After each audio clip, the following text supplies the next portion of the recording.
It's Coach Anthony here. I'm here with none other than the very, legendary Antonio Tarver, arguably the best fighter that ever came out of Florida. You know what I'm saying? You feel me? Coach Anthony doing his thing on social media. Y'all tap in now. Yeah. Tap in. Now, I want to ask you, man, what's your thoughts on the direction of where boxing's going right now? I know a lot of people don't like it. Some people don't care. Some people understand what it is.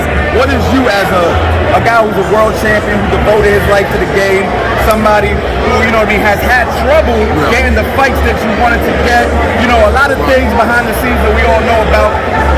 What's your thoughts on where boxing is going, and where does Antonio Tarver fit into all of that? Right now, boxing is changing, and we got to change with it. Everything is constantly evolving, and this is all it is. And, just like if social media was in my time, I was literally before my time, because if I would have had social media, it would have been a wrap, bruh. Because the things that I did to make myself relevant in the game of boxing was really unthought of until now. You see these guys, the Paul brothers, doing a lot of that trolling that I made famous. You feel me? But now we got to pay attention to these guys because people are paying attention to these guys. So that's why we see TBE up here with Logan Paul. It makes business sense. So, but it got to be room for other people as well.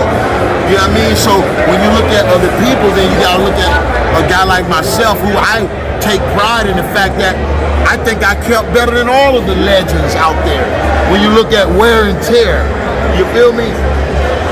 I'm still here like ain't nothing changed, bro. And I've been in the game 23 years. Right, and I've seen that you've been actually training guys. Yeah. And you look like you're actually a phenomenal trainer. I got to give you your props. I've seen you from a distance. You're a teacher. You're not just a guy just telling guys to do stuff. You're teaching, explaining, and that's something that I take value in, because obviously that's what I do. Now, for you, that you've transitioned to a trainer, but you also see how lucrative fighting these YouTube guys are and stuff like that. I've seen you call out a few guys. Do you still want to fight these guys, or do you just want to start training these guys? Well, I'm gonna be a trainer forever, because with all the experience and knowledge that I have, man, what good is it if I took it to my grave? I mean, that's defeating the purpose. The reason why God blessed me, I got to give it away. So I don't understand. If I was a young fighter, I'm gonna just say this quick story. I went as far as I can go with my great legendary trainer, Jimmy Williams. I knew at that time change was needed.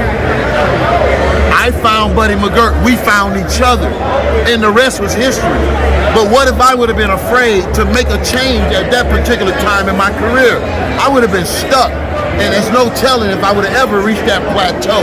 So these young fighters out there, don't be afraid to make change, brother. Because a lot of time you can only go so far with some trainers. Some trainers just aren't built to take you all the way. It's levels to this. And that's what I've been trying to explain to these guys all my life, really. So do you want to fight these guys, or you just want to teach them? No, my thing is, I don't want to fight these current guys that are in their prime, that are young and strong. Why would I do that? I prove myself, and I don't have nothing to prove in boxing.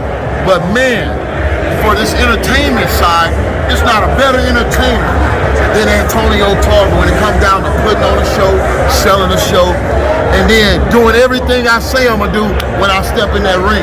So I think my credentials are solidified. But you think I called out Jake Paul first when he knocked Nate Robinson out. I called him out first. The shit damn near went viral, because what I saw was a guy that had the skills of a pro fighting a novice. And when you put guys in the ring like that, man, it's very likely that somebody's going to get hurt.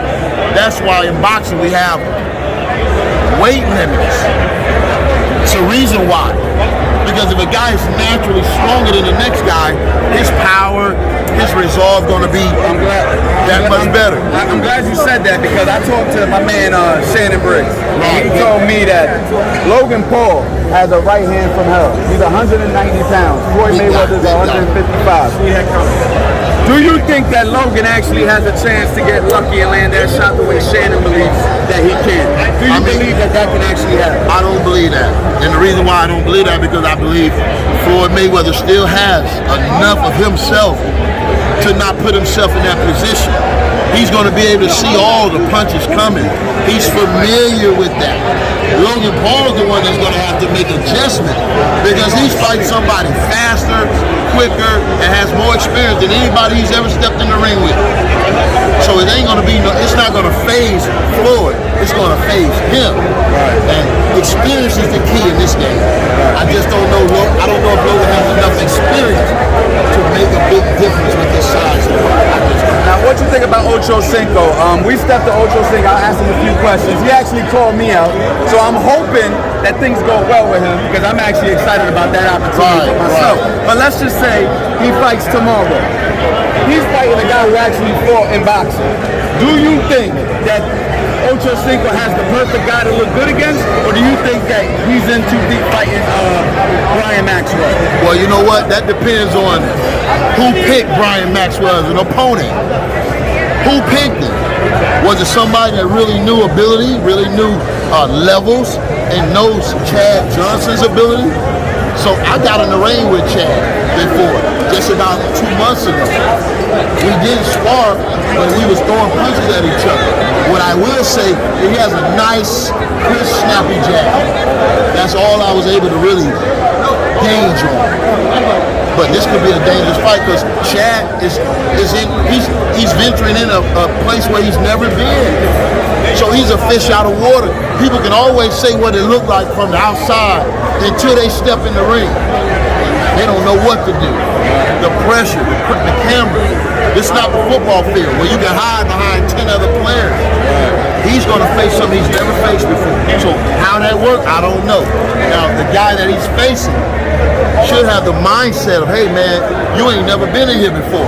I'm going to take you to deep waters. I'm going to take you to shallow water. Either way, I'm going to drown your ass. You feel me? If he has that attitude, it could be a hell of a fight. And Chad possibly could have bitten off more than he can chew. Because you never know what you got until you step in there and put it on the line.